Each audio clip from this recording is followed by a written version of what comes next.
Es que, bueno, yo hice aquí esta pregunta sobre por qué se necesita gente especializada en la nutrición en el paciente renal y necesitamos gente o nutriólogos, médicos especializados específicamente en nutrición del paciente renal porque muchas veces las dietas que se les proporcionan a los pacientes suelen ser muy cuadradas, ¿cierto? Muy restrictivas en cuestión de líquidos, potasio, fósforo. Ojo, no es que no lo necesiten, sino que muchas veces esta restricción se inicia en fases en las que todavía no las requieren y las necesita el paciente. Entonces, esto hace que el paciente no se adhiera al tratamiento nutricional, pues empeorando en consecuencia la fisiopatología de la enfermedad. Vuelvo a repetir, no es que no lo necesiten. El problema es que hay que identificar en qué etapa sí lo necesita, en qué etapa sí requiere una restricción fuerte de potasio, de fósforo, de líquidos en general. El día de hoy lo que vamos a charlar rápidamente es déjenme que comparta, ¿ok? Sobre el tratamiento de la hiperfosfatemia, un problema de enfermedad renal crónica, ¿ok? Uno de los problemas que más tenemos con los pacientes con enfermedad renal, pues es la elevación de los niveles de fósforo. Entonces, con esta charla esperemos tratar de abrir un poco el panorama y obviamente lo que ustedes, si están o se inscriben a este diplomado de enfermedad renal, pues abrirán o hablarán, perdón, con mucho más énfasis y no solamente el fósforo, sino otros minerales, ¿no? Entonces, un problema importante son los niveles elevados de fósforo y pues para eso también hay que conocer un poco de la fisiología del fósforo, que es lo que estamos destinados a hablar del día de hoy. Si alguien tiene alguna duda o pregunta, puede ir anotándolas en el chat o al finalizar la sesión, pues con mucho gusto las pueden exteriorizar, prender el micrófono y pues poderlas comentar, ¿no? Entonces espero que sí haya alguna duda, más que dudas, pues preguntas, ¿no? Sobre todo no dejarlos con dudas, sino más bien dejarlos con preguntas y un interés sobre el tema, ¿vale? Pues vamos a iniciar. El objetivo de la sesión es conocer a grandes rasgos o a grosso modo la fisiopatología y la hiperfosfatemia como parte de la enfermedad renal crónica, con la finalidad de entender el tratamiento médico y el tratamiento nutricional que obviamente van o tienen que ir de la mano. Para eso tenemos que iniciar, ¿ok? Definiendo a la enfermedad renal crónica. Ahorita estamos hablando de enfermedad renal crónica no aguda. Esta definición, de acuerdo a las guías CADIGO, nos dice que la enfermedad renal crónica se caracteriza por una disminución en la tasa de filtrado glomerular por debajo de los 60 mililitros por minuto, es decir, estamos hablando de un estadio 3, ¿sale? Que se acompaña por anormalidades estructurales o funcionales presentes al menos por un periodo de más de 3 meses. Esta enfermedad renal está dividida en 5 estadios y la división de los estadios se da acorde o en función de la tasa de filtrado glomerular y de la albuminuria que tenga el paciente. Específicamente de las etapas 1 a 4 requiere un control estricto y cuidado médico tanto en nutricio, ¿no? Como evidentemente los medicamentos, y que es muy importante el tratamiento nutricional porque se van a dar cuenta que si se meten a estudiar esta parte de la función renal, la dieta influye mucho en que un paciente de un estadio 1 pase a un estadio 2 o de un estadio 2 pase a un estadio 3. ¿Okay? Entonces es sumamente fundamental el tratamiento nutricional. En el caso del estadio 5, obviamente también requiere un tratamiento médico y nutricional específico. En un estadio 5 estaríamos hablando de una enfermedad renal crónica avanzada o una enfermedad renal crónica terminal, en el cual el paciente ya requiera tal vez una terapia de reemplazo renal sustitutiva, llámese diálisis, hemodiálisis o quizá un trasplante renal, y tanto la diálisis y hemodiálisis pues en sus diferentes o distintos tipos de modalidades. Esta es la tabla en la que nos divide los estadios de la función renal crónica. La podemos observar, están divididos en 5, G1, G2, el 3 se divide en G3A, G3B. Muy importante porque nosotros estamos ahorita, hoy o la charla va a ir enfocada a partir de este estadio, 3A, ¿sale? Eso significa que en un estadio 1 y 2 no es necesario, no hay necesidad de restricción, el tema que compete hoy es de fósforo. Y anclado a esto, pues tampoco hay restricción de proteínas, ¿sale? En un estadio 1 y 2, toda la enfermedad se considera enfermedad renal crónica temprana, enfermedad renal temprana, ¿ok? Y lo que tendríamos o los objetivos son diferentes del tratamiento nutricional y lo que queremos lograr es que no avancen de un 1 a un 2. Cuando ya estén en un estadio 3 y estamos hablando de una enfermedad renal crónica, claro, si llevan más de tres meses específicamente, y es donde entonces pueden empezar estos problemas de alteración de la función, específicamente el metabolismo y control de electrolitos como potasio, como fósforo o el equilibrio ácido-base. Muy importante, vemos aquí la estadificación de la enfermedad renal de acuerdo a los estadios de la albuminuria.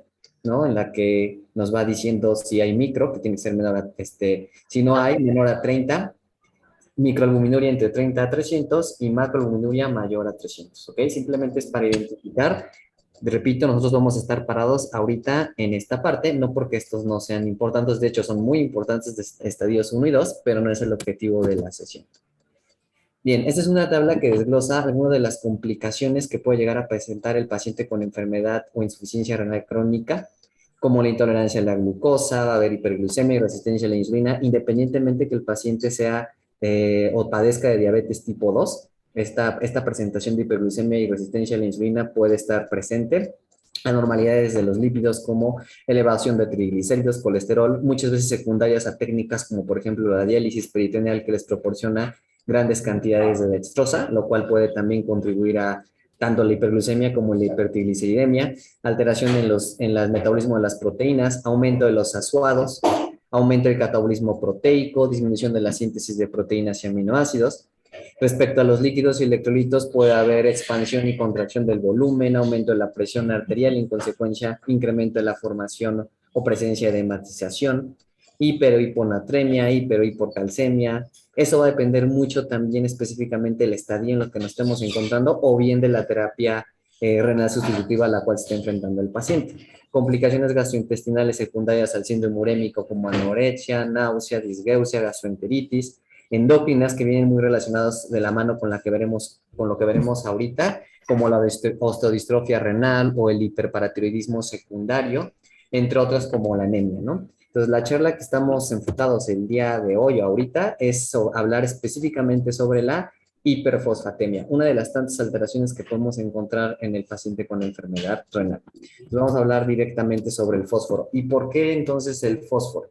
¿Vale? La prevalencia de la hiperfosfatemia principalmente se va a presentar, repito, a partir del estadio 3. En el 3A no es a veces tan común llegar a verlo. Esto se puede presentar a partir del estadio 3B aproximadamente. Vemos aquí la prevalencia de un 5%, un 15% en un estadio 4 y ya hasta un 40% cuando la tasa de filtrado glomerular esté por abajo de 20 mililitros por minuto. Algo importante, me permito rápido regresar, aquí le estoy dando por números para que puedan identificar y una forma que siempre le digo a mis estudiantes que se aprendan los estadios de la enfermedad renal es yendo de abajo hacia arriba. Si ustedes observan, de abajo hacia arriba va de 15 en 15. 15 es el 5, le suman 15, 30 es el 4, le suman 30, 45 es el 3B, y así sucesivamente, ¿saben? Y así pueden llegar a aprenderse al menos para saber en qué estadios están visualizados o están parados. Simplemente era como un dato ahí al respecto. ¿Ok? ¿Cómo se regula la excreción entonces renal de fósforo o de fosfato? Es importante recordar que el principal mecanismo de excreción de fósforo es vía renal. ¿Ok? Sí se puede excretar por vía digestiva, sin embargo, el principal mecanismo, la forma más importante de eliminar fósforo es a través de la orina. Evidentemente, al ver una alteración renal, es que puede llegar a elevar los niveles de fósforo un paciente y por todo el ciclo hormonal que vamos a ver. Lo mismo sucede como en el caso del potasio. El potasio, su eliminación es casi exclusivamente de tipo renal. Bueno, de entrada recordemos que los niveles de fósforo en la sangre deben de ir de 2.5 a 4.5 miligramos por decilitro. Tanto la hiperfosfatemia como la hipofosfatemia puede ser un problema, evidentemente por la función que tiene el fósforo. Recuerden que el fósforo es componente de las membranas celulares, forma parte de los fosfolípidos. Importante, por ejemplo, para señalizaciones a partir de la vía del fosfatilinositol, por ejemplo, es el caso de la señalización de la insulina, para la agregación plaquetaria, en el metabolismo de las mitocondrias. Recuerden que en las mitocondrias para obtener ATP utilizamos una fosforilación oxidativa. Toda la glucólisis utiliza fósforo, son reacciones de fosforilación, por eso es muy importante. La síntesis del surfactante pulmonar, por ejemplo, por parte de los neumocitos tipo 2 utiliza fósforo. Evidentemente es muy importante su regulación y sobre todo tratar de mantenerlos en este equilibrio. Lo importante aquí entonces hablar es más que una deficiencia, pues qué puede ocasionar o qué puede haber en un exceso. Bueno, ¿qué es o cómo controla de manera general el riñón el metabolismo, no el metabolismo, el control como tal de este ion? ¿Okay? Este mecanismo por el cual lo controla es un mecanismo que se conoce como mecanismo de exceso de flujo. El principal control del fósforo va a ser a nivel del túbulo contorneado proximal, ¿sale? Los túbulos renales entonces van a tener en promedio un transporte máximo normal para reabsorber fósforo aproximadamente de 0.3 miligramos minuto. Cuando el fósforo que llega al filtrado glomerular esté disminuido, en ese momento aumentará la reabsorción del fósforo. Cuando el fósforo que esté filtrándose al glomérulo esté aumentado, es decir, que esté llegando gran cantidad de fósforo, el riñón echará mecanismos para eliminar el exceso. ¿Cómo lo va a hacer? Aumentando la secreción de este fósforo. ¿Ok? Normalmente este fósforo se controla su reabsorción aproximadamente un 80% en el túbulo contorneado proximal, un 10% aproximadamente se puede controlar en el túbulo contorneado distal y el resto por ciento puede ser a nivel del asa de Henle o bien en el túbulo colector. Importante porque a nivel del asa de Henle el control de fósforo es dependiente de una hormona como la PTH o la parotormona que ahorita estaremos hablando, ¿ok? Normalmente, bueno, como nuestra dieta es rica en carnes, en lácteos, ¿no? El promedio de la población, pues siempre hay un flujo urinario constante de fósforo, lo cual permite regular o mantener un equilibrio adecuado de este fósforo. Luego que el fósforo comienza normalmente a eliminarse por la orina, ¿ok? En el líquido extracelular puede llegar a aumentar a un umbral de 2.8 miligramos por decilitro. Cuando llega a aumentar el fósforo arriba de 2.8 miligramos por decilitro, en ese momento se activará la mayor filtración y excreción y flujo sanguíneo y flujo renal del fósforo para tratar de eliminarlo, siempre y cuando la función de la tasa de filtrado glomerular permanezca en 125 mililitros por minuto. Recuerden que eso es lo normal, ¿no? En un hombre 125 mililitros por minuto, promedio, mujeres 116 mililitros por minuto. Cuando la tasa de filtrado glomerular sea normal y a pesar de que yo esté comiendo grandes cantidades de fósforo, partamos de esto. El fósforo principalmente lo encontramos en productos de origen animal, ¿sale? El fósforo viene unido principalmente a las proteínas, tanto animales como vegetales. Si yo como carne o leche, estoy comiendo fósforo. Si como cereales, estoy comiendo fósforo. Todo lo que tenga proteína viene anclado a fósforo. Algo bien importante es que sí, claro, va a depender el tipo de fósforo, si está presente en de origen animal o de origen vegetal, y en función de esto tendríamos que hacer la corrección por parte de la dieta y no solamente dar la indicación de restringir o quitar. ¿Ok? Entonces, bueno, esta es una primera característica importante. Si la tasa de filtrado glomerular disminuye, el paciente entonces empezará a acumular fósforo en la sangre. De manera hormonal, el fósforo se regula por al menos varias hormonas. Aquí hablaremos de las 3, 6, 5 hormonas importantes. La primera es la PTH o la porotormona. Recuerden que esta hormona es formada por la paratiroides, por las células principales de la paratiroides, y su principal función es aumentar los niveles de calcio en sangre, favoreciendo la resorción ósea. Eso quiere decir que el estímulo de la parotormona, el principal es la hipocalcemia. El principal estímulo de la PTH es la hipocalcemia. Cuando bajen los niveles de calcio, en ese momento la parotormona hará resorción ósea, sacará el calcio de los huesos para tratar de aumentarlo en sangre, pero al mismo tiempo también aumentará los niveles de fósforo, ¿sale? Para que posteriormente, ¿sale? Esta PTH ayude a excretar ese fósforo por parte de la orina. En la enfermedad renal debemos recordar lo siguiente. Recuerden que el riñón es muy importante para la activación de la vitamina D. La vitamina D se activa en dos partes, ¿no? Una a nivel hepático y otra a nivel renal. Si una persona padece enfermedad renal crónica a partir del estadio 3, disminuye la activación de la vitamina D. Al disminuir la activación de la vitamina D, disminuiría los niveles de calcio en sangre.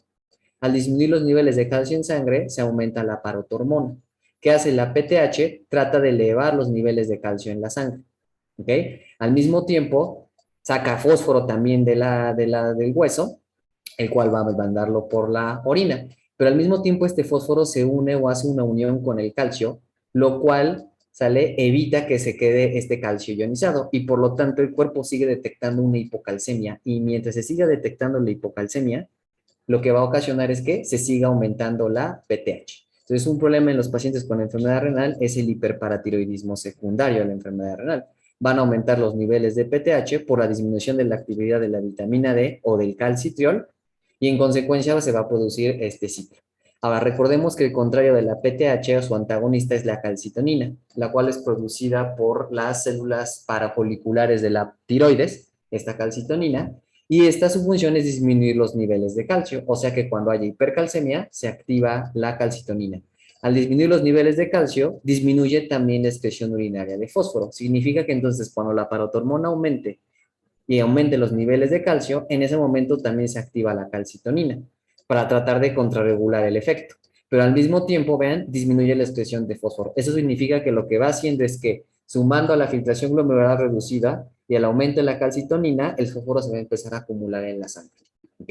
La otra vitamina la otra hormona que lo controla, pues es el calcitiol, o lo conocemos como el 1,25 dihidroxicalcalciferol, que es la vitamina D3 activa. Esta recuerden que aumenta la absorción intestinal de calcio y fósforo, aumenta la reabsorción renal de calcio en los túbulos distales y aumenta la reabsorción ósea, ¿sale? Eso significa que entonces el calcitriol también va a ayudar a aumentar los niveles de fósforo en la sangre. Sin embargo, claro, en la enfermedad renal vamos a ver que el calcitriol va a estar disminuido. Adicionalmente, hay otras dos hormonas importantes descubiertas aproximadamente hace unos 20 años, que es el factor de crecimiento fibroblástico 23 y el factor cloto. Ambas hormonas son importantes en la regulación del metabolismo del fósforo y del calcio. En el caso del factor de crecimiento fibroblástico 23, este puede ser producido por el hueso, por el tejido adiposo, por ejemplo, son los que el tejido adiposo blanco, perdón, café, es el que también lo puede producir. Respecto, o cuál es la función del factor de crecimiento fibroblástico 23, este genera hipofosfatemia, es decir, disminuye los niveles de fósforo en la sangre, pero en consecuencia genera hiperfosfaturia. Esto significa que cuando el paciente tenga enfermedad renal, el mecanismo compensatorio por los niveles altos de fósforo, se van a elevar los niveles de factor de crecimiento fibroblástico 23. ¿Ok? Sin embargo, a pesar de que estén elevados el factor de crecimiento fibroblástico 23, en la enfermedad renal va a haber una resistencia a este factor. Así como hay una resistencia en la insulina, en la enfermedad renal se crea una resistencia al factor de crecimiento fibroblástico 23. Entonces, a pesar de estar aumentado, no puede generar la hiperfosfaturia o tratar de eliminar el fósforo. Al mismo tiempo, hay otro factor que se conoce como factor cloto. ¿Okay? Este factor cloto ayuda a la fosfaturia, es decir, ayuda a eliminar el fósforo por parte de la orina, o a través de la orina más bien, y puede ayudar también a inhibir en consecuencia la calcificación vascular. El problema es que el factor cloto es dependiente del factor de crecimiento fibroblástico 23. Entonces, a pesar de que el factor de crecimiento fibroblástico 23 esté aumentado, va a haber resistencia al factor de crecimiento fibroblástico 23 y en consecuencia no se puede activar o no puede funcionar el factor cloto. De manera resumida, entonces, si nosotros midiéramos hormonas que controlan el metabolismo de la función renal en el paciente renal, veríamos que la PTH incrementa, veríamos que la calcitonina también puede incrementar, que disminuyen los niveles de calcitiol, que aumente el factor de crecimiento fibroblástico 23, pero va a haber resistencia y en consecuencia al haber resistencia, a pesar de estar aumentado, no puede funcionar el factor cloto. Al estar esto de mecanismo alterado, ¿qué es lo que vamos a observar? Junto con la disminución de la tasa de filtrado glomerular, que van a elevar mucho los niveles de fósforo. Esto conforme vaya pasando o aumentando de estadio la enfermedad renal. Eso es prácticamente lo que les decía. Aumenta el fósforo, aumenta el fibroblástico 23. En teoría tendría que activarse el cloto, porque la finalidad es remover el fósforo. Sin embargo, este mecanismo va a estar alterado precisamente porque el paciente ya tiene enfermedad renal. ¿Ok? Entonces, un problema en la enfermedad renal, sobre todo en la progresión de la enfermedad renal, es que recuerden que el fósforo o la hiperfosfatemia, si pensamos, al estar activando a la PTH, lo que genera es resorción ósea. Está sacando cada vez más calcio y más calcio y más calcio de los huesos, lo cual entonces va a condicionar que a futuro este paciente con enfermedad renal tenga una osteoporosis o una estodistrofia renal secundaria al hiperparatiroidismo. Por consecuencia, evidentemente este paciente va a ser muy riesgoso hacia fragilidad. Ese es un esquema resumido, muy resumido, sobre cómo se controla los niveles de fósforo en la sangre. Podemos observar que disminuye la tasa de filtrado glomerular, obviamente aumenta el fósforo, ¿cierto? Disminuye la activación de la vitamina D, en consecuencia hipocalcemia. La hipocalcemia me activaría la PTH y la PTH me generaría la resorción ósea, aumentando los niveles de calcio. Al mismo tiempo, se activa el factor de crecimiento fibroblástico 23, el cual le voy a poner una R, hay resistencia, y entonces en consecuencia se sigue aumentando el fósforo. Lo único que faltaría agregar aquí es que el factor cloto va a estar disminuido porque no funciona el factor de crecimiento fibroblástico 23. ¿Cuál es la consecuencia entonces más importante o por qué nos importa tanto que eleve o que elevara al paciente fósforo en la sangre? Es muy importante porque el fósforo, recuerden, puede generar calcificación vascular. Independientemente de que el paciente renal tenga marcadores de riesgo cardiovascular, un problema es que entre más se eleve el fósforo, más puede generar calcificación vascular. ¿Ok? Esto va a iniciar cuando el calcio y el fósforo se unan y creen moléculas de hidroxiapatita que se depositan en las arterias del miocardio y válvulas cardíacas. Y en consecuencia, este paciente, pues, le aumentaríamos la enfermedad cardiovascular. Y si a eso le sumamos que tenga hipercalemia, pues este paciente va a fallecer de un infarto agudo del miocardio. ¿Sale? La finalidad, evidentemente, es tratar de disminuir los niveles de fósforo. Por eso, una de las complicaciones, si las resumiríamos, entonces sería calcificación vascular y osteodistrofia renal secundaria al hiperparatiroidismo. ¿Cómo se maneja entonces clínicamente la hiperfosfatemia? Hay tres formas: a través del control dietético, a través de la utilización de fármacos y a través de las terapias de reemplazo renal sustitutiva como diálisis o hemodiálisis. Evidentemente, cuando aún no estén en diálisis o hemodiálisis, pues nos quedaríamos solo con la dieta y los fármacos si fueran necesarios. Pero cuando ya el paciente tenga alguna terapia de reemplazo renal sustitutiva, tenemos que verlo en conjunto. No solamente es la dieta, no solamente es dejárselo ya porque lo dializan, se le controla el fósforo, o ya porque toma el fármaco, sería un quelante, le controla el fósforo, o ya con la dieta. Si se dan cuenta, tiene una interrelación estos tres, ¿sale? Y le podríamos agregar un cuarto circulito, que vamos a hablar, que puede ser el ejercicio o la actividad física. ¿Okay? En la dieta pueden entrar técnicas culinarias, la clasificación del fósforo, el cociente fósforo-proteína, etc. Vamos a iniciar hablando rapidísimo de los fármacos. Dentro de los fármacos tenemos los denominados quelantes de fósforo. Recuerden que un quelante es aquel que disminuye, en este caso si es de fósforo, la absorción de fósforo a nivel del tracto gastrointestinal. Lo que hace es quelar, formar un enlace con el fósforo, evitando que éste se absorba. ¿Sale? De manera que entonces esto favorecería que el fósforo se excretara por vía fecal. Uno de los quelantes más utilizados pues es el carbonato de calcio como estándar de referencia. Aproximadamente por cada gramo de carbonato se quelan 39 miligramos de fósforo.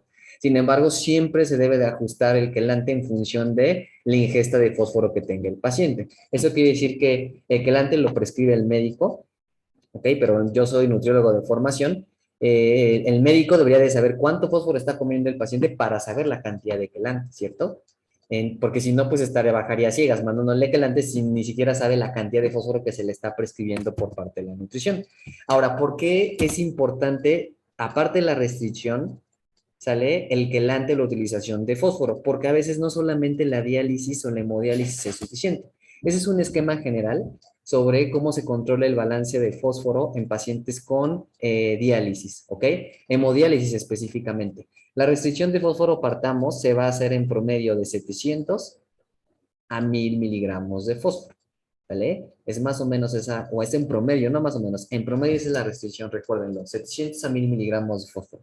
Suponiendo que llegó el paciente, yo le hice su restricción y le di 1000 miligramos de fósforo en la dieta, ¿ok? Eso significa que a la semana estaría consumiendo 7000 miligramos de fósforo, ¿ok? El paciente dializado, todo este fósforo que está consumiendo, veremos más adelante, no se absorbe al 100%. Hay que hacer la clasificación entre fósforo orgánico e inorgánico, y del orgánico si es animal o vegetal. En este caso estamos homogenizando que, suponiendo de estos 7000 miligramos de fósforo a la semana, el 70% es lo que se absorbe. Eso significa, si le sacan el 70% a 7000, ¿sale? Les da aproximadamente 700 miligramos de fósforo alimentario, ¿sale? Sería el día, o 4.900 a la semana. Son 4.900, es el 70%, 7.000, si lo dividen entre 7, le sale 700 miligramos de fósforo al día. Entonces, partamos que la semana el paciente entonces tiene 4.900 miligramos de fósforo.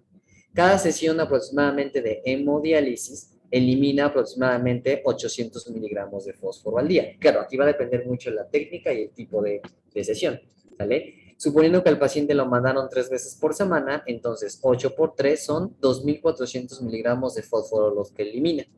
Si partíamos que a la semana tenía 4.900, ¿sale? Y se eliminan con la hemodiálisis 2.400, eso nos da un balance positivo de fósforo de 2.500, ¿sale? Miligramos de fósforo a la semana. Y si lo dividiéramos entre 7, tenemos un balance positivo de 357 miligramos de fósforo al día que el paciente se va a quedar y que no va a poder eliminar obviamente por la orina, y que con la hemodiálisis, y a pesar de tener restricción de dieta, perdón, o a pesar de hacer una dieta baja en fósforo, no se pudo eliminar todo ese fósforo. Entonces, ¿sale? Aquí es cuando el médico puede hacer el uso del tratamiento de los quelantes o captores de fósforo, ¿Qué pasa con estos captores de fósforo? Hay varias clasificaciones, yo les presento aquí. Captores cálcicos, captores no cálcicos basados en resinas y captores no cálcicos. Los más utilizados por economía suelen ser los captores de tipo cálcico, ¿ok?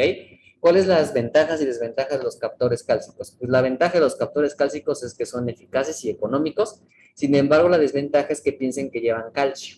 Y este problema, sobre todo cuando tengan hemodiálisis o diálisis peritoneal, es que a veces las soluciones de hemodiálisis pueden llevar calcio. Y aunado al tratamiento del paciente, puede haber hipercalcemia. Y si encima eso tiene tratamiento quelante de calcio, le puede elevar mucho los niveles de calcio. Si eleva mucho los niveles de calcio, pues riesgo de calcificación cardiovascular, de complicaciones cardiovasculares, hipercalcemia. La hipercalcemia entonces inhibiría también a la PTH y en consecuencia, al bajar la PTH, disminuiría la eliminación del fósforo. O sea, podría seguir aumentando los niveles de fósforo. Contraindicaciones, no se debe de dar niveles, no se debe dar este tipo de quelantes con los niveles de PTH estén por abajo de 150 picogramos, ¿ok? O en pacientes que ya tengan calcificaciones, o importante revisar que tuvieran hipercalcemia, pues no estaría indicado este quelante. Tenemos otros captores que son los captores no cálcicos asociados con resinas y uno de los más utilizados y de los más, bueno, no los más utilizados, pero sí de los mejores es el clorhidrato de sevelamer. ¿Ok? Este sevelamer también es uno de los mejores quelantes que podríamos encontrar. No viene asociado a calcio, viene asociado a resina. Y tenemos otro quelante como el lantano, como el aquí les pongo el fosrenol. Este es un quelante de fósforo también no cálcico y también es uno de los que pudiéramos, tiene más beneficios que desventajas respecto a los quelantes de calcio. El problema de ambos, pues, es el costo que tienen, ¿no? Es un costo que pueden llegar elevado. Pero bueno, independientemente de eso, gracias al índice de unión fósforo, se puede calcular o se puede estimar la cantidad de fósforo que puede unirse por comprimido por captor. ¿Sale? Gracias a esto, entonces, se puede calcular la dosis diaria de calante requerida para la captación de cierta cantidad de fósforo. Se calcula entonces esto otra vez mediante la excreción del quelante en la orina y en las heces fecales en el caso del carbonato de calcio. Aproximadamente podemos observar que para lactano son 100.000 miligramos, para sevelamer 800 y para carbonato de calcio son 667 miligramos. ¿Ok? Para poder calcular entonces el cociente de la excreción y la cantidad ingerida, ¿sale? Se tiene que multiplicar la dosis del captor. ¿Cuánto es la dosis del captor? Es esta, ¿sale? Por el gramo de quelante y en consecuencia podríamos obtener este índice. A partir de este índice, entonces, vean, lo que obtenemos es lo siguiente. Es como un mecanismo más para que vean de dónde está saliendo, ¿sale? Lactano en promedio va a quelar 156 miligramos de fósforo, sevelamer 25 miligramos de fósforo y carbonato de calcio 27 miligramos de fósforo. Eso significa, por cantidad, vean, que el lactano pues sería el que nos quela más cantidad de fósforo. Si nos vamos a calcular entonces para poder hacer el cálculo del quelante, tendríamos que checar o hacer la siguiente relación y dice balance de fósforo entre índice de unión de fósforo. Si recordamos nuestro balance de fósforo, me regreso rapidísimo para que recuerden aquí, el balance de fósforo positivo que nos había quedado era de 357. Entonces, para saber, era lo que se estaba quedando de más. Para saber la dosis de quelante se divide 357 entre el índice de unión de fósforo. ¿Cuál es el índice de unión de fósforo? El que les acabo de decir aquí. Lactano 156, sevelamer 25 y carbonato de calcio 27. Si ustedes dividen, entonces, y si hiciéramos el cálculo, para lactano, ¿sale? Se tendrían que utilizar 2 a 3 comprimidos, para sevelamer hasta 14 comprimidos y para acetato de calcio hasta 13 comprimidos. ¿Ok? Por lo tanto, uno de los mejores quelantes que se pueden llegar a utilizar, pues es el lactano, porque emplean menos dosis de comprimidos y con menos dosis podrían quelar más, ¿sale? Los más utilizados es el acetato del calcio. Y el sevelamer también es muy bueno. Van a decir, son 14 tabletas versus 13, pero la ventaja del sevelamer es que no trae calcio. Entonces, evitarían las complicaciones asociadas a la hipercalcemia. Sin embargo, la práctica clínica de los más utilizados es este, el acetato de calcio, ¿sale? Pero bueno, es una forma de tratarlo de sacar. ¿Por qué importa los números de comprimidos? Porque pensemos que en estos pacientes, pues no solamente toman quelante, ¿no? A lo mejor si están en terapia conservadora, o probablemente, y lo más seguro es que estén tomando alfa-cetonólogos de aminoácidos, tratamiento para la hipertensión, tratamiento para la hiperglucemia, algún tipo de diurético, etc. Entonces, es importante, imagínense, te voy a llegar y poner 13 quelantes, pues puede ser sí bastante cantidad, ¿no? Bueno, esto es lo que acabamos de hablar. Fíjense que adicionalmente ustedes pueden encontrar ya este tipo de terapias nuevas. Aquí les dejo la literatura sobre quelantes que pueden ser utilizados a partir de gomas de mascar. El estudio consiste, o les presento en qué consistió el estudio. Este estudio lo que hizo es que trabajó con pacientes con hiperfosfatemia, donde los niveles de fósforo arriban de 6 miligramos por decilitro. A estos pacientes les dieron una goma de mascar con clorhidrato de sebelamer que tenía evidentemente este quelante.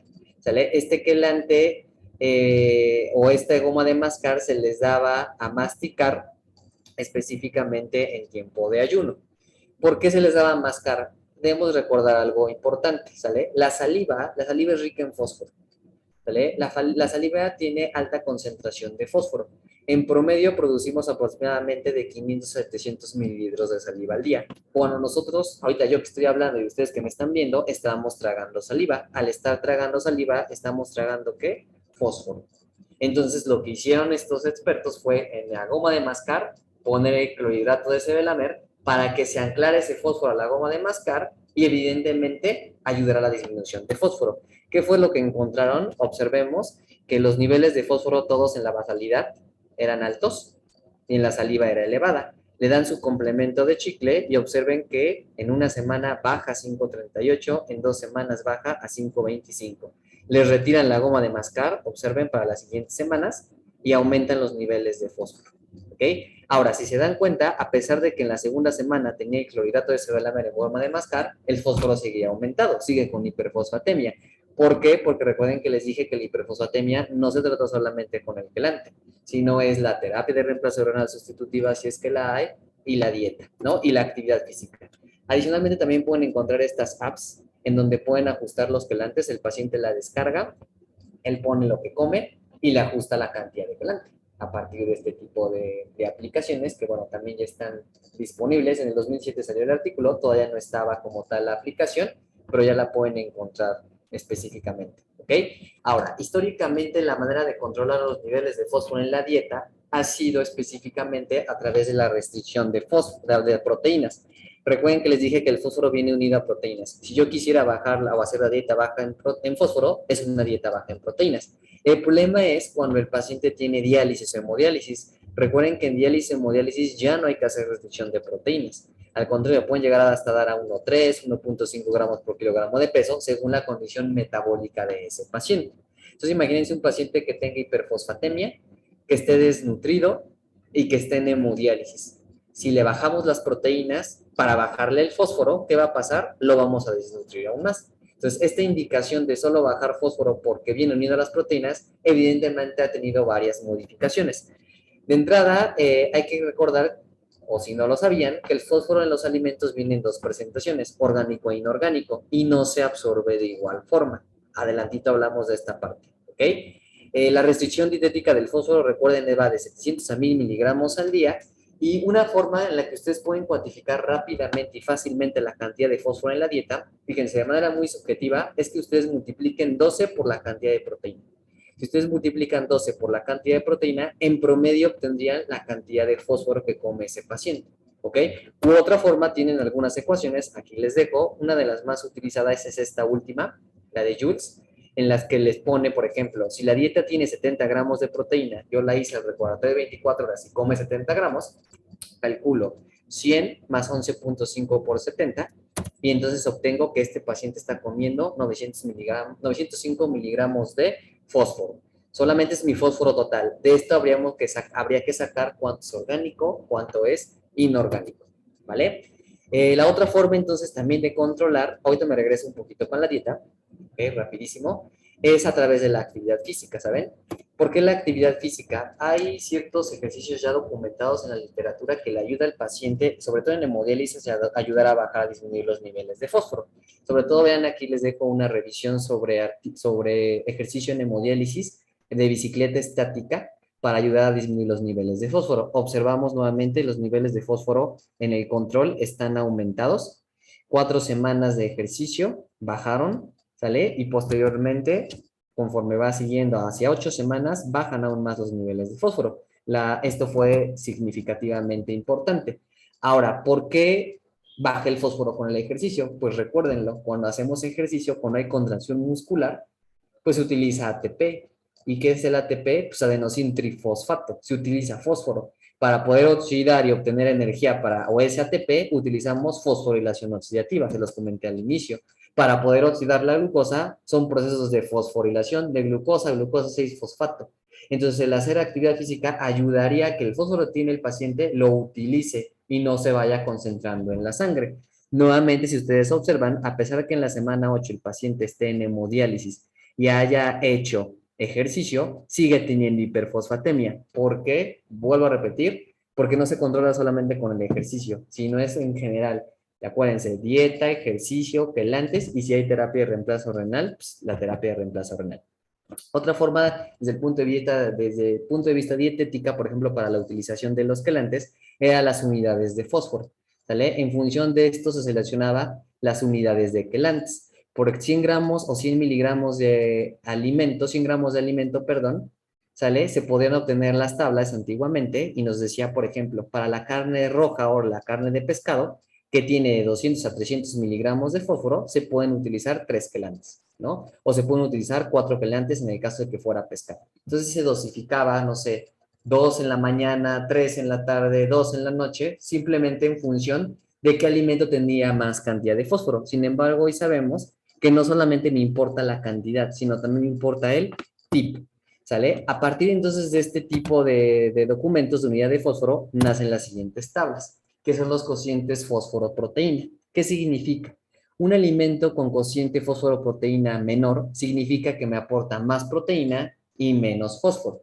Y un alimento con cociente fósforo-proteína mayor me está aportando menos proteína y más fósforo. En el entendido que entonces si el paciente tiene hiperfosfatemia, me convendría dar cuáles. Los de relación menor, los que me dan más proteína, pero menos cantidad de fósforo. Entonces, se puede trabajar o se puede utilizar estas tablas. La desventaja de estas tablas, ojo, muy importante, no contemplaron la biodisponibilidad del fósforo. Es decir, solamente quitan el fósforo, dicen, este alimento tiene gran cantidad de fósforo, se lo quitamos porque tiene más fósforo que proteína, pero no contemplaron el tipo de fósforo que tiene ese alimento. Vamos a observar las tablas, aquí se las voy dejando. Los de muy bajo son menor a 5 miligramos como las claras de huevo. Vean los de bajo, tenemos los de medio. Significa que entonces para el paciente con enfermedad renal, pues estos son los alimentos que tendríamos que dar si quisiéramos hacer restricción de fósforo, si nos guiamos en estas tablas. Pero observen los que tienen alto y moderado o muy alto. ¿Sale? Muchos de esos alimentos, por ejemplo, base de la alimentación en México, frijol, garbanzo, habas, cacahuates, ¿no? Arroz, almendras, como fuente de fruto seco, como fuente de ácidos grasos saludables, huevo. ¿Qué pasa entonces? Imagínense al paciente, si obedecemos al 100% la tabla y les quitamos todo esto, al paciente lo desnutrimos, ¿ok? Lo importante de estas tablas entonces, ok, me ayuda a decidir qué alimentos tienen más y tienen menos, sin embargo, repito, no contemplaron la absorción.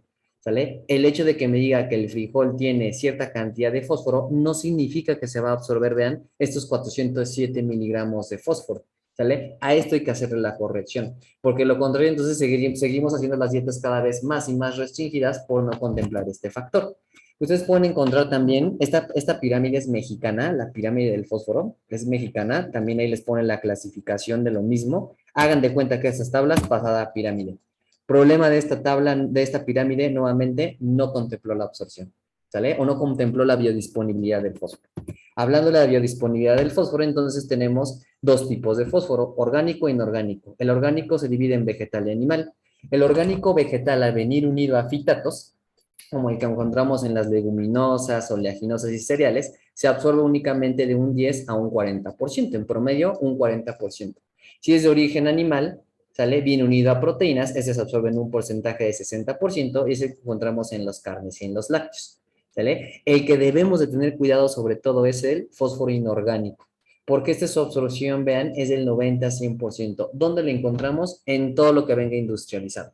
Entonces, muchas veces en la terapia nutricional de los pacientes o en las dietas, Les quitan las carnes porque tienen alto contenido de fósforo y están en diálisis, no porque tienen mucho fósforo. Entonces, imagínense, quitarle la carne, le estarían quitando un buen fuerte aporte de aminoácidos. Hay que contemplar la absorción. Entonces, a veces le quitan las carnes y les digo, les dan la clásica galleta del nutriólogo, ¿no? Pues la galleta del nutriólogo, la galleta María.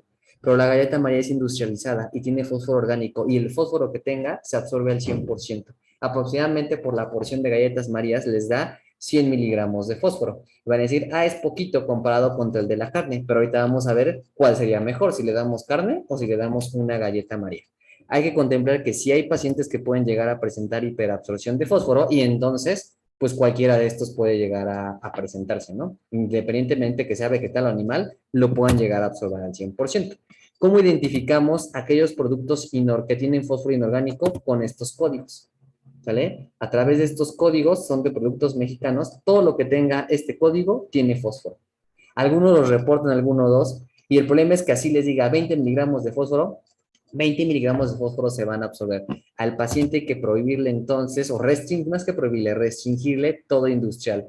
Sale pan de caja, refrescos, galletas, puré de tomate. Puede comer arroz, sí puede comer arroz, pero pues haga arroz, su arroz desde cero, ¿no? No que lo haga de caja o de puré de tomate o todo esto empaquetado, porque eso es lo que tiene mayor cantidad de fósforo. Otra cosa importante a anclar a esto, pues son las técnicas de cocción. Respecto al fósforo, se prefiere con más cantidad de agua, que sean trozos pequeños, ¿sale? Esto nos puede ayudar a disminuir la mayor cantidad de fósforo de la dieta del paciente. Ya vamos a terminar. Para poder cerrar, les dejo este artículo bastante interesante en el que evaluaron el efecto de la ebullición del fósforo en diferentes proteínas, de las proteínas, perdón, de la carne de res, en diferentes procedimientos. ¿Qué fue lo que hicieron? Vean, tienen la carne cruda. Vean que la carne cruda tiene 208 miligramos de fósforo. Entonces, evidentemente, por eso diríamos, pues comparado contra las galletas Marías que tienen 100, pues mejor le doy las galletas Marías.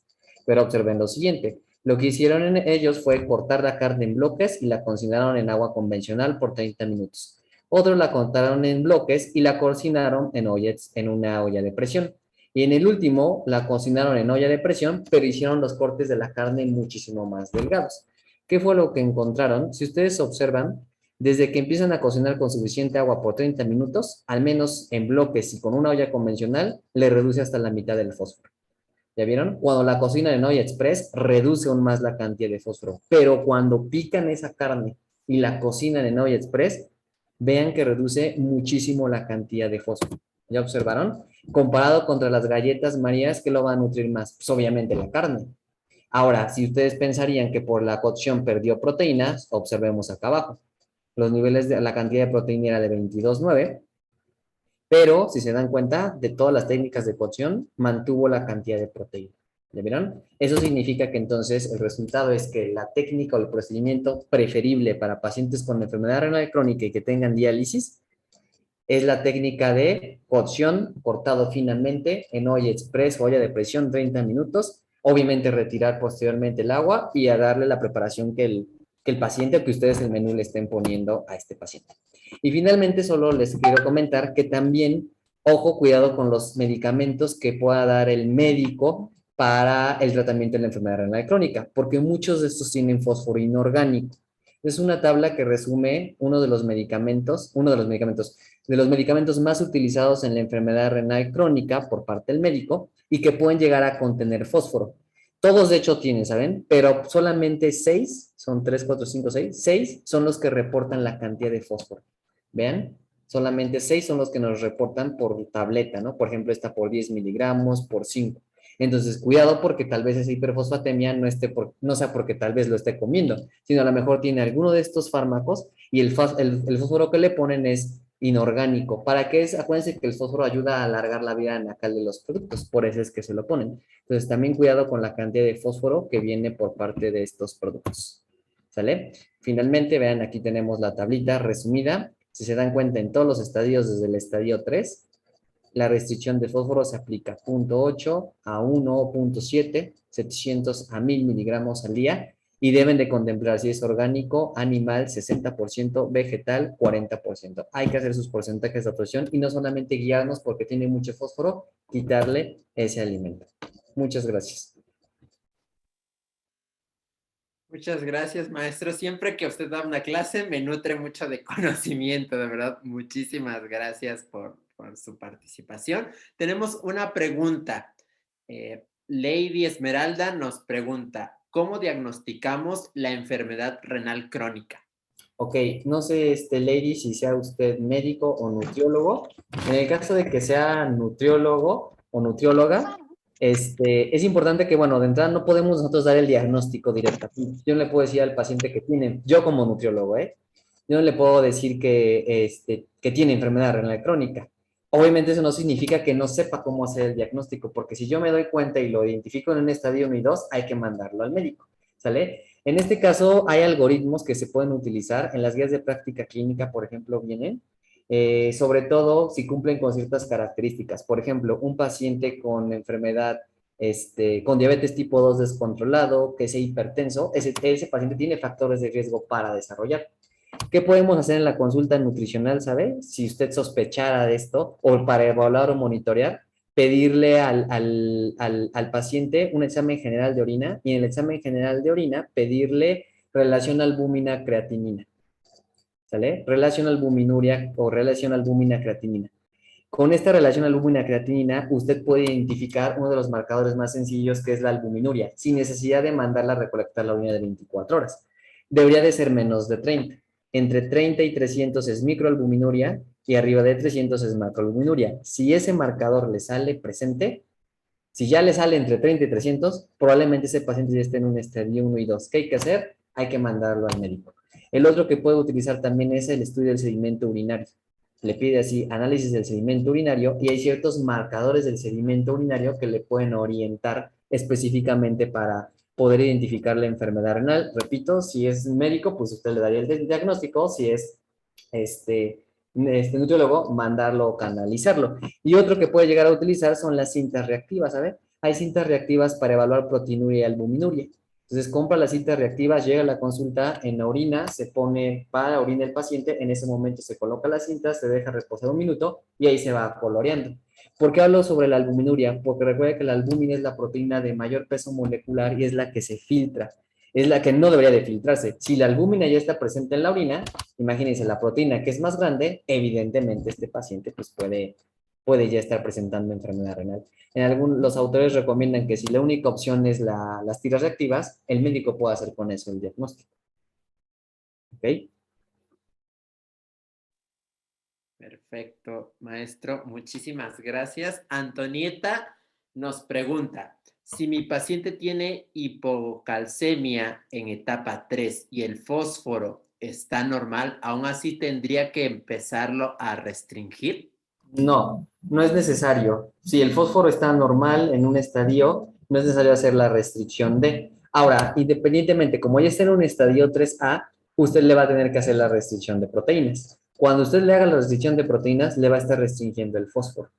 ¿Sabe? No, todavía, más bien en esta etapa, no es necesario todas estas técnicas de cocción. O sea, que sobrecocine el alimento, que lo pique, o sea, puede darle el alimento, ¿sale? Digamos, no, sin hacer todas estas técnicas o modificaciones y no va a haber ningún problema. Repito, como usted si está en estadio 3A y le está restringiendo la proteína, ya le está restringiendo fósforo. Y entonces no es necesario hacer todas esas técnicas de cocción. Si ya tuviera la hiperfosfatemia, pues tendríamos que aplicar técnicas de cocción. Lo mismo va con el potasio, ¿eh? Porque si el potasio está normal en ese estadio, tampoco es necesario mandar a hacer todas las técnicas de todo cocido y restringirle todas las frutas con potasio, porque entonces la dieta se le limita, ¿no? Se le va a ir restringiendo. Lo que sí es, al menos mensualmente, ir valorando cómo están los niveles de fósforo. Pero en 3A no es todavía así controlar, el fósforo no llega a aumentar tanto, ¿no? ¿Qué le ayuda, por ejemplo, si tiene hipocalcemia el paciente? Supongo que si ya está en estadio 3A, es restricción de fósforo y tiene que darle los cetonálogos. Y los cetonálogos tienen calcio. Entonces, eso le puede ayudar también para la hipocalcemia. Ahora, si se le fuera la hipercalcemia, una contraindicación de los cetonálogos es que el paciente tenga hipercalcemia. Si el calcio elevara mucho, ya no se le podría dar cetonálogos. Ok, maestro, muchísimas gracias. Ya muchísimos colegas están mandándole felicitaciones por la ponencia, de verdad, muchísimas gracias. Creo que a todos nos encantó. Yo tengo una pregunta, maestro Dan. ¿Qué Sí. retos tiene un nutriólogo renal? Híjole, uno de los principales retos que tiene es romper con muchos de los mitos o la mala información que hay sobre la alimentación y la restricción precisamente, por eso es que elegí el tema, sobre la dieta de los pacientes renales, ¿no? No significa que el paciente renal ya la dieta, híjole, es todo cocido, nada sin sal y pobre, ya no puede comer nada, ¿no? Que es tradicionalmente lo que se aplica en los hospitales o muchas consultas, ¿no? Entonces, es uno de los principales retos, romper con esos tabús. Repito, hay que liberalizar la dieta, siempre monitorearla. Entonces, para liberalizarla, uno de los retos es pues, prepararse, ¿no? Conocer la fisiología, conocer el estudio de la enfermedad renal, el metabolismo de todos los electrolitos. Hoy solamente hablamos de uno muy general, ¿no? Pero muchísimas cosas hay que especificar, digamos, el área de estudio, porque sobre todo, una recomendación, ¿no? Muchos de los pacientes, tenemos gran cantidad de pacientes obesos, somos país número uno con obesidad y con diabetes tipo 2. Y esas son las principales causas de enfermedad renal. Eso significa que a futuro, así como tenemos de obesidad, que se duplicará para el 2030, las enfermedades renales se van a duplicar. Entonces, obviamente es una muy buena área de oportunidad, así si lo quieren ver económicamente, ¿no? Porque van a subir en la cantidad de gente. Adicionalmente, que estas enfermedades se están presentando cada vez en edades más tempranas. Esto era mucho del adulto mayor, ¿no? 60, 70 años. Yo les puedo decir hoy en día que tengo 5 o 10 pacientes de edad de 19, 20 a 32 años que ya están con diálisis o hemodiálisis por enfermedad renal, ojo, no hereditaria, no por genética o autoinmune, sino por cuestión que eran diabéticos obesos y desarrollaron enfermedad renal. Imagínense súper jóvenes. Si ya se diagnostica diabetes tipo 2 con niños de 12, para los 30 obviamente ya progresaron a una enfermedad renal. No es nuestro objetivo, sin embargo, desafortunadamente esto va en aumento. Y uno de nuestros principales retos es tratarla, pero también va enfocado a identificar a los pacientes para ayudar que no generen enfermedad renal. Sí, tiene mucha razón, ¿no? De que es una realidad que se está viviendo ahorita en el país. Y pues sí hay que estar bastante preparados como nutriólogos renales, porque obviamente pues es una enfermedad muy delicada de tratar, ¿no? Entonces, aquí, maestro, también me gustaría que nos compartiera para los colegas que nos están escuchando, ¿cuál considera usted que es el perfil que debe de tener un nutriólogo para especializarse en esta parte? Por ejemplo, que me digas, Gelacio, el ingrediente principal es tener pasión por el tema, porque siempre hay que estarse actualizando, siempre hay que estar haciendo esto. ¿Cuál es el perfil que deben de tener nuestros colegas para sumarse a esta especialización? Ok, sobre todo un perfil muy aperturado sobre la fisiología del riñón, ¿no? Sumamente importante. Si ustedes entienden la fisiología del riñón, están del otro lado para entender la enfermedad, ¿no? Y entonces entender la fisiología del riñón es algo, híjole, yo en la licenciatura cómo le sufrí, ¿no? No la entendía, ¿no? Pero pues fue la práctica, el estudio y posteriormente cuando salí que fui que me especialicé en esta área, ¿no? Pero una área así importantísima y que debe de tener es entender la fisiología del riñón, cómo funciona el riñón, cómo controla los electrolitos de sodio y potasio, en general todo. Entonces es una área, un punto muy importante para poder hacer el tratamiento nutricional y siempre lo he dicho, también otras cosas, pues al menos conocimientos de un poco de gastronomía, ¿no? O sea, de cocina, vaya, porque luego llega el paciente y no pasamos de darle la carne asada y ya con las verduras cocidas. Entonces, obviamente también tenemos que tener una apertura importante porque el paciente renal lo que mucho busca en mi experiencia, es más esta apertura de los menús que liberalicen, que sepa qué comer, que coma rico, ¿cierto? Que sepa vivir con la enfermedad. Entonces, esta parte que a veces somos muy cuadrados con los menús, pues sí hay un momento de oportunidad, ¿no? Hay que echarle al saber también las preparaciones, es muy, muy importante, ¿no? Yo diría la fisiología, claro, la evaluación del estado nutricio, las cuestiones básicas de la nutrición, pero en cuestión de función renal, si saben la fisiología del riñón, están del otro lado para poder entender qué está pasando en la enfermedad renal. Ok, perfecto. Y ya la última pregunta en este caso. Tenemos preguntas de nuestros colegas que se las vamos a hacer llegar, ¿vale? Ujú. Ya nada más, esta es la última. Ok, ¿Qué logros ha tenido, maestro Adán, para motivar aquí un poquito a nuestros colegas que a lo mejor están un poquito indecisos en sí especializarse en esta área? ¿Qué logros ha tenido usted a lo largo de su experiencia con los pacientes renales? Cuéntenos. híjole, muchísimas en el sentido personal, hasta de que aquel paciente que ya, como experiencia personal, ¿no? Me mandaron un paciente, una paciente de Estados Unidos. porque allá ya le habían, el médico le dijo que ya era para diálisis y que ya no le iba a atender más a consulta, que ya directamente a diálisis. Entonces, pues decidieron buscar otra opción. Uno de mis alumnos me lo recomienda, llega acá, le damos el tratamiento nutricional específicamente, la utilización de los cetanálogos, etc. El paciente tener creatinina de 5, ahorita lo tenemos en creatinina de 1 o 2, ¿sale? No es que remitió la enfermedad está presente, ¿sale? Lo enseñamos a comer, a tomar líquido. Un problema muchas veces es eso. Les quitan los líquidos y a veces es lo peor que pueden hacer porque entre menos agua tomen, menos orinan y más concentran la orina. Entonces, claro, eso va a depender de cada persona, ¿no? Entonces, uno de las satisfacciones que he tenido es ver pacientes que ya estaban a punto de llegar a una diálisis y que evitamos que lleguen a esa diálisis. Quizá futuramente van a llegar, porque algo contra lo que no podemos luchar es contra el tiempo y el riñón envejece, ¿vale? El riñón va a envejecer, disminuye nuestro número de nefronas, pero al menos le dimos 5 o 10 años, ¿no? Y eso hasta repercute en la ecuación económica. Un tratamiento con de diálisis, hemodiálisis es carísimo. Entonces, que el paciente te diga o te agradezca, ¿no? Que le está funcionando, que come rico, que le está gustando, que pensaba que ya no iba a volver a comer carne, que no iba a volver a comer frijoles, que son de los alimentos que más les quitan. So, obviamente es una sensación bastante agradable que el paciente te esté dando esta parte, ¿no? Y claro, también con los pacientes con diálisis o hemodiálisis que se preparan, tal vez los preparamos también para ya llevar o preparar quizá para el trasplante renal, tiene que tener ciertas características porque si no rechaza el injerto, ¿no? De nada sirve que le pongan, si nutricionalmente no está sano, puede rechazar ese injerto, imagínense todo el esfuerzo que se hizo. Entonces sí, sobre todo esta apertura, la verdad es que es bastante grande e importante, ¿no? Y el paciente agradece mucho. Ahí por ahí leí un comentario de que se cansan del pollo. Efectivamente, se cansa del pollo cocido. Entonces, dar la apertura a la dieta, híjole, les puede ayudar de verdad mucho y hacerle una mejor o llevar mejor la enfermedad para el paciente, ¿no? Que ya de por sí es difícil. Ok, maestro, muchísimas gracias. Pues no dejan de llover las felicitaciones. La verdad creo que sí los está enamorando en esta parte.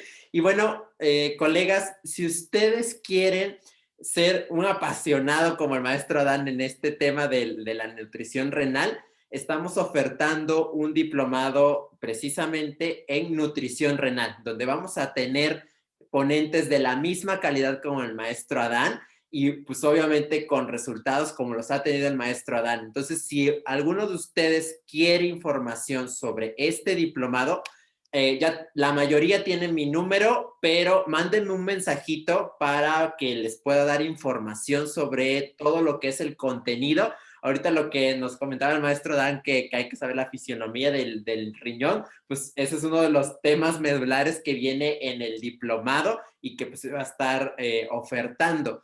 Los que me manden mensaje y quieran información para agendar una llamada sobre el diplomado, les voy a regalar un ebook, es un libro digital, de los 3 secretos que tiene un nutriólogo renal para ser exitoso. Entonces, mándenme un mensajito, los que quieran, por favor, agenden la llamada para que puedan especializarse en este tema y pues seguir creciendo y como nos decía el maestro Adán, se viene muchísimo trabajo. O sea, si ya con la parte de la diabetes ya hay muchísimo trabajo de los nutriólogos, pues ahora este otro tema, pues también es muy importante que cada uno como individuo y como nutriólogo pueda hacer esta incidencia positiva hacia los pacientes.